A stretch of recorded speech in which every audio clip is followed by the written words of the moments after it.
Pengertian hambatan listrik atau disebut resistasi listrik.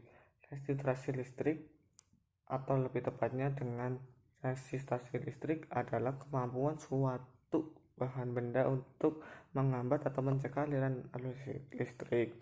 Seperti yang kita ketahui bahwa arus listrik adalah banyaknya muatan listrik yang mengalir dari suatu rangkaian dalam tiap satuan waktu yang dikarenakan adanya pergerakan elektron pada konduktor. Nilai resistasi atau nilai hambatan dalam suatu rangkaian listrik diukur dalam satuan ohm atau dilambangkan dengan simbol omega.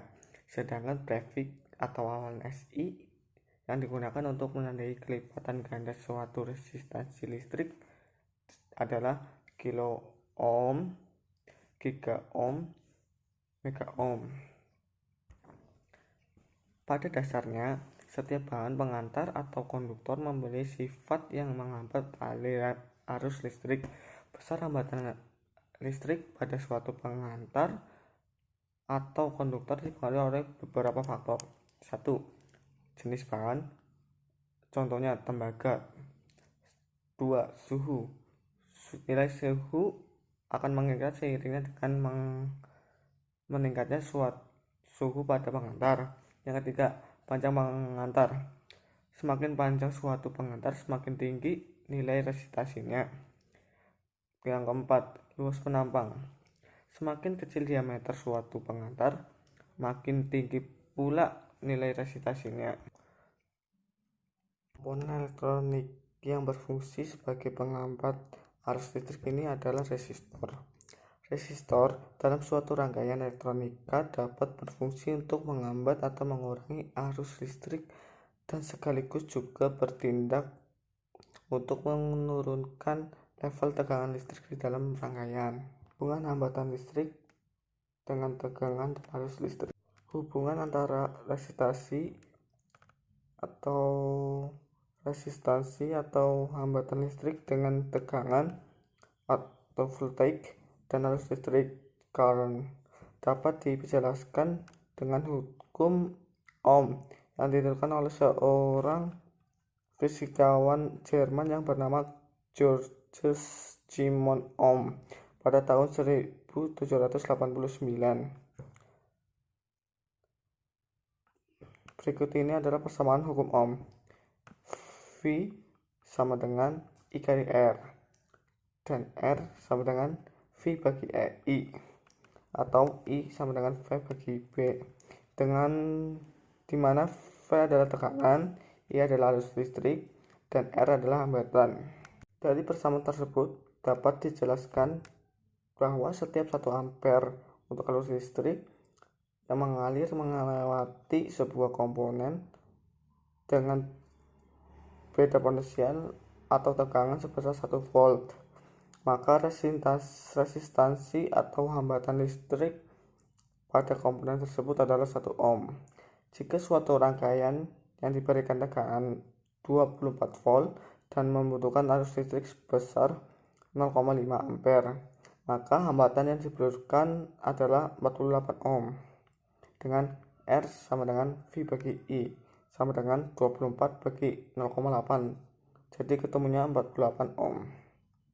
Hubungan hambatan listrik dengan tegangan dan arus listrik ini juga dapat dianalogikan dengan sebuah tangki air yang berisi air yang berada pada ketinggian tertentu di atas tanah. Di dasar tangki tersebut terdapat sebuah pipa air yang digunakan untuk mengalir air. Jumlah air pada tangki air dapat diibaratkan sebagai muatan listrik, sedangkan tekanan di ujung selang mewakili tegangan listrik. Aliran listrik mewakili aliran arus listrik, dan ukuran diameter pipa dapat dianggap sebagai resistansi. Kedua, semakin banyak air di dalam tangki, semakin tinggi tekanan pada ujung selang air tersebut. Sebaliknya, seiring dengan berkurangnya air di dalam tangki tersebut, maka tekanan air pada ujung selang air tersebut juga akan berkurang. Jumlah air yang mengalir akan berkurang, demikian juga semakin kecil diameter pipa air, sedikit air yang dapat mengalir. Apakah itu kapasitor? Kapasitor adalah dua konduktor listrik yang dipisahkan oleh media yang tidak menghantar listrik atau hambatan yang sangat tinggi. Sekarang, subunit umum kapasitor yang banyak digunakan adalah milifarad, mikrofarad, nanofarad, picofarad, dan femtofarad.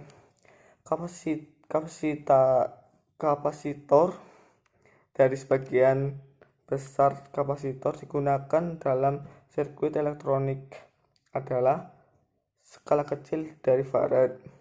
Berdasarkan pengetahuan tentang geometri konduktor dan sifat di elektronik, isolator antara konduktor kapasitansi dapat ditentukan. Jika ada yang belum tahu yang menemukan kapasitor adalah siapa yang menemukan konsep kapasitor? Pada tahun 1861, konsep kapasitansi pertama kali diusulkan oleh James Clerk Maxwell, seorang ahli fisika Skotlandia. Maxwell menjelaskan pengertian dari isolator dan aliran listrik melalui mereka.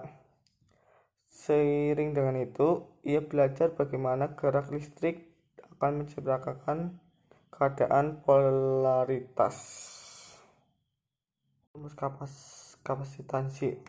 Kapasitansi berbanding lurus dengan luas permukaan pelat konduktor berbanding terbalik dengan jarak pemisahan antara pelat dalam plat. Kapasitor paralel.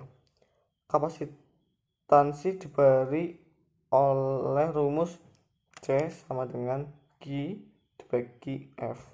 Jika muatan pada lempeng plus Q dan min Q, maka F adalah tegangan antar plat.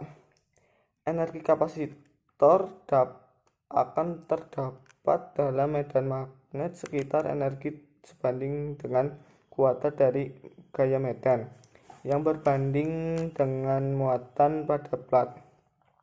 Bila kita anggap plat membawa muatan yang serupa dan besarnya plus Q dan min Q, maka energi yang tersimpan dalam kapasitor harus berbanding dengan Q kuadrat. Konstanta proporsionalitas ditulis dengan setengah C yang diketahui oleh kapasitanor.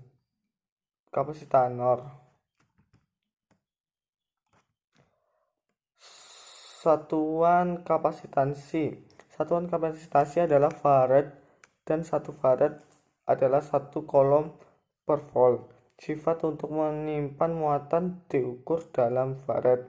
Farad adalah jumlah potensi muatan listrik yang dapat mengubah 1 volt dalam kapasitor. Hal ini juga mengatur jumlah muatan yang dapat diangkut dalam 1 detik dengan arus yang stabil. 1 coulomb adalah jumlah kelebihan muatan yang sisi positif dari kapasitansi muatan 1 farad dengan perbedaan potensial 1 volt. Dan materi selanjutnya akan disampaikan oleh teman saya, yaitu Rangga Putra Mahisa. Kapasitator. Apa itu kapasitator? Kapasitator adalah dua konduktor listrik yang dipisahkan oleh media yang tidak dapat menghantarkan listrik atau hambatan yang sangat tinggi. Sekarang subunit umum kapasitansi yang banyak digunakan adalah mil-farad atau MV, mikrofarad atau UV, nanofarad NV, picofarad PV, dan femtofarad FF. Kapasitansi dari sebagian besar kapasitator digunakan dalam sirkuit elektronik adalah skala kecil dari farad. Berdasarkan pengetahuan tentang geometri konduktor dan sifat elektrik isolator antara konduktor, kapasitansi dapat ditentukan. Dalam elektronika, kapasitansi adalah kemampuan suatu perangkat untuk menampung atau menyimpan muatan listrik. Umumnya kapasitansi ditemukan dalam medan elektromagnetik yang menggunakan jenis tertentu dari gaya fisik pada partikel. Gaya ini membuat partikel akan menampilkan gerakan sebagai hasil dari interaksi muatan listrik. Perhitungan jumlah energi listrik yang tersimpan sebagai potensial listrik yang juga dikenalkan sebagai kapasitansi biasanya diukur dalam volt. Potensial listrik secara sederhana adalah besaran fisik yang setara dengan joule per coulomb. Sebuah kapasitator dengan pelat sejajar adalah bentuk umum dari perangkat penyimpanan energi. Apa menemukan konsep kapasitansi? Pada tahun 1861, konsep kapasitansi pertama kali diusulkan oleh James Clerk Maxwell, seorang ahli fisika Skotlandia. Maxwell menjelaskan pengertian dari isolator dan aliran listrik yang melalui mereka. Seiring dengan itu, ia belajar bagaimana gaya gerak listrik akan menjalankan keadaan polaritas. Pada gambar kapasitator ini bisa dijelaskan bahwa plat terdapat charge plus Q dan min Q. Jadi kutub positifnya yang kiri dan kutub positifnya yang kanan. Lalu ada electric field E dan plat area A. Pengisian dan pengosongan kapasitor. Proses pengisian. VB sama dengan 6 volt dan VC sama dengan 0. Hal ini dikarenakan kapasitor dalam kondisi kosong. Perbedaan VB dan VC disebut beda potensial. Karena terdapat beda potensial, maka jika saklar kita naikkan, terjadi aliran elektron sekaligus pengisian kapasitor. Saat terjadi pengisian, VC akan naik mendekati VB. Semakin besar VC, maka semakin kecil perbedaan potensial antara VB dan VC, sehingga semakin lambat aliran elektron. Semakin lambat aliran elektron, maka semakin kecil pula tegangan yang diperoleh oleh lampu indikator. Apabila VC sudah sama dengan VB, maka tidak ada beda potensial, sehingga tidak ada elektron yang mengalir. Maka lampu indikator akan mati. Dengan demikian, kapasitor sudah terisi penuh. Sekarang saklar kita turunkan, maka terjadi pengosongan kapasitor. Saat pengosongan, elektron akan terlepas, sehingga VC akan menurun sampai VC sama dengan 0.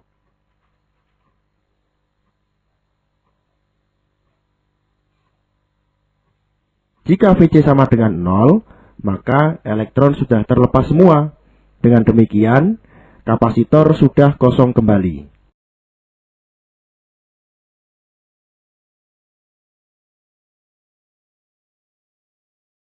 Energi yang dibutuhkan untuk memindahkan muatan 1 coulomb pada tegangan 1 volt adalah 1 joule. Dari pernyataan di atas, memindah berarti memasukkan muatan ke kapasitor, kemudian mengeluarkannya kembali. Dalam proses tersebut, perbandingan V dan Q selalu 1:1, sedangkan energinya adalah hasil kali antara V dan Q. Perhatikan tabel sebelah kiri. V dan Q selalu 1:1 sehingga dapat dibuat grafik. Dan diperoleh rumus W sama dengan Q kali V. Energi pengisian adalah setengah dari energi pengisian pengosongan, sehingga diperoleh rumus WC sama dengan Q kali V per 2.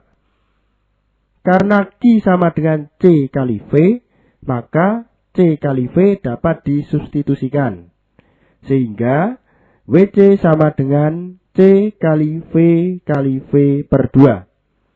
Maka rumus pengisian juga dapat ditulis WC sama dengan C kali V kuadrat per 2. Rumus untuk kapasitansi.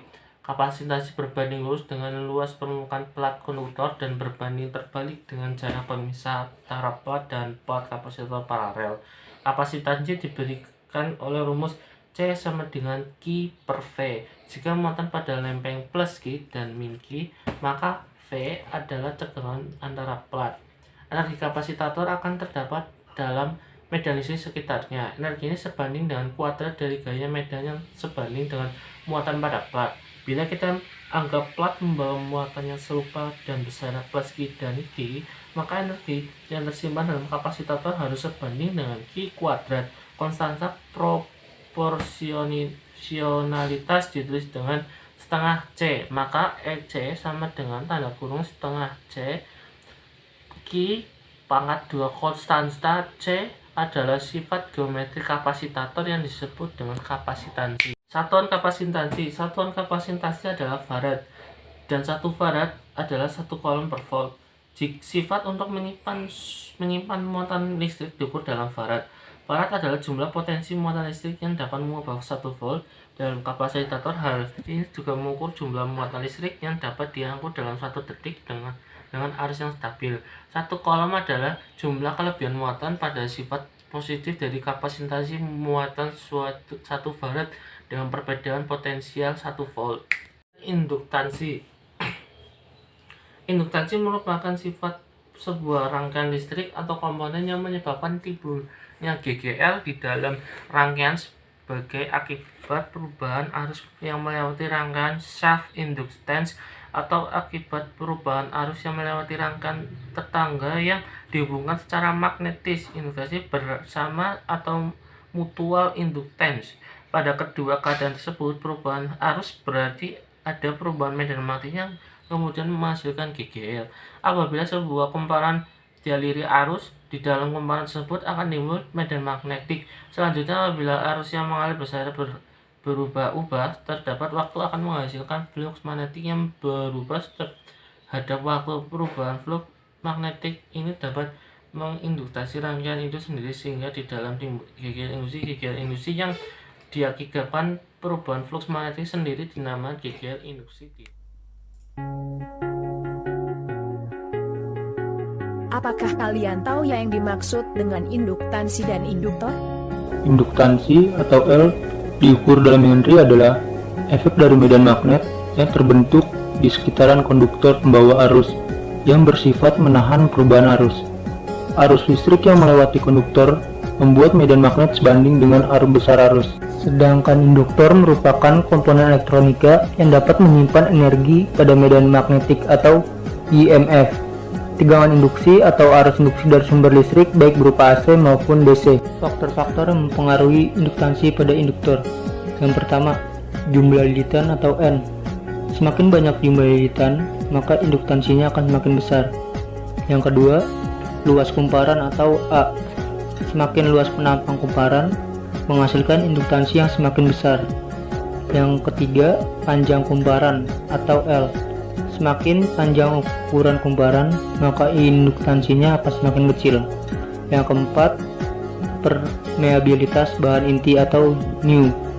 Semakin besar nilai permeabilitas bahan, menghasilkan induktansi yang semakin besar pula.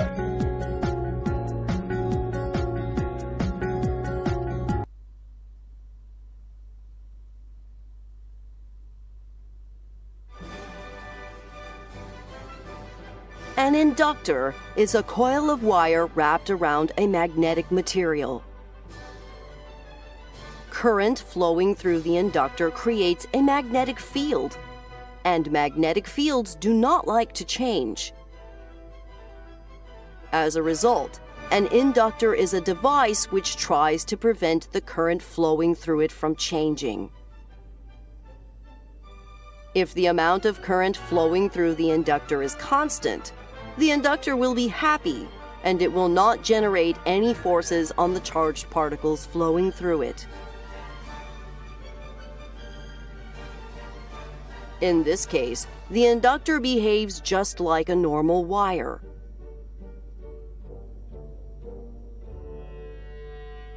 On the other hand, if we try to interrupt the current flowing through the inductor, the inductor will generate a force, trying to keep the current flowing through it.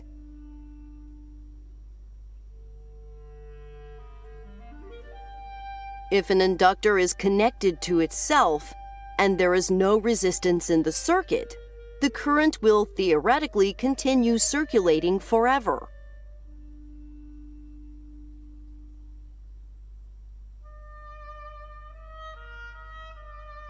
However, unless we are using superconductors, all wires have some resistance to them,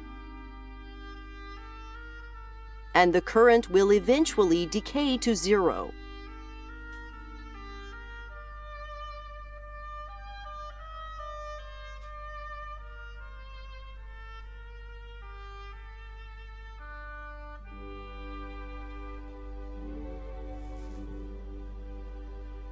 The larger the resistance, the faster the current will decay.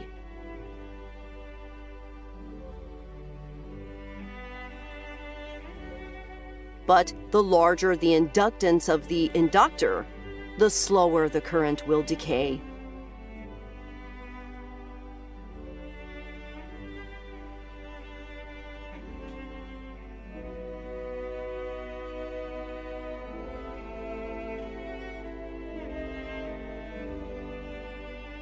Once the current is at zero, the inductor will want to keep the current at zero, due to the fact that an inductor tries to prevent the current flowing through it from changing.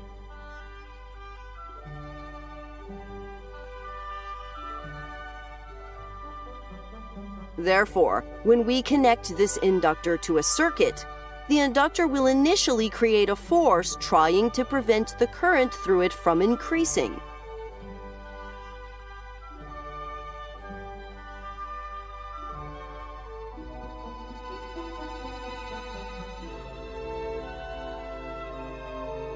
But the current will slowly increase.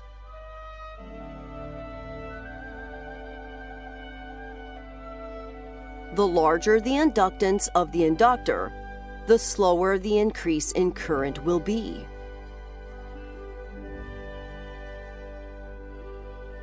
After the current has stopped increasing and has reached a steady value, the inductor will then again be happy and not generate any forces. But when we try to turn off the current flowing through the inductor will then generate a force to try to keep the current flowing through it at this new constant value.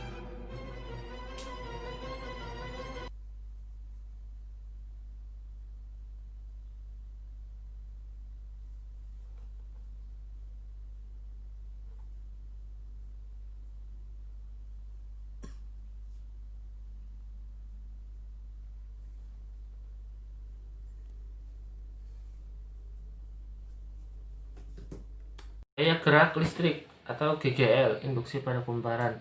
Apabila berubah melewati suatu kumparan atau seleonida, terjadi perubahan flux magnetik di dalam kumparan yang akan menginduksi GGL pada arah yang berlawanan. Induksi ini berlawanan arah dengan perubahan flux. Jika arus yang melalui kumparan meningkat, kenaikan flux magnet akan menginduksi GGL dengan arah arus yang berlawanan dan cenderung untuk memperlambat kenaikan arus tersebut. Dapat disimpulkan bahwa GGL induksi E sebanding dengan laju